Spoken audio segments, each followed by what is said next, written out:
திருவண்ணாமலை மாவட்டம் வந்தவாசி அடுத்த உள்ள மாம்பட்டு கிராமத்தில் உள்ள புகழ்பெற்ற சேய முத்துமாரியம்மன் கோவிலில் ஆடி மாதம் முன்னிட்டு 58 பால்குடம் ஊர்வலம் நடைபெற்றது.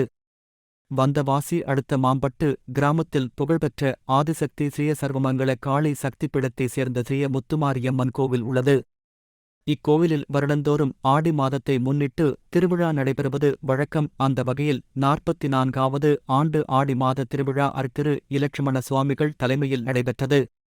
இதையொட்டி மாம்பட்டு கிராம குளக்கரையில் இருந்து ஏராளமான பெண்கள் மஞ்சள் ஆடை அணிந்து கொண்டு பம்பை உடுக்கை மங்கள வாத்தியங்களுடன் பால்குடத்தை தலையில் சுமந்தவாறு ஊர்வலமாக சென்றனர்.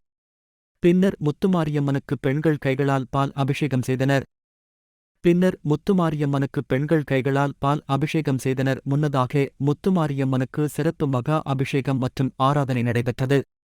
இந்த திருவிழாவை காண பெங்களூரு தொழிலதிபர் எஸ். சங்கர், கோவில் நிர்வாகி செல்வம் உள்ளிட்ட வந்தவாசி மற்றும் சுற்றியுள்ள பல்வேறு கிராமப் பகுதிகளில் இருந்தும், சென்னை, பெங்களூரு, காஞ்சிபுரம் உள்ளிட்ட நகரங்களில் இருந்தும் 600க்கும் மேற்பட்ட பக்தர்கள் கலந்து கொண்டு சேய முத்துமாரியம்மனை தரிசனம் செய்து சென்றனர்.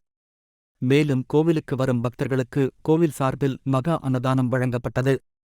மாவட்ட நிருபர் ராமமூர்த்தி.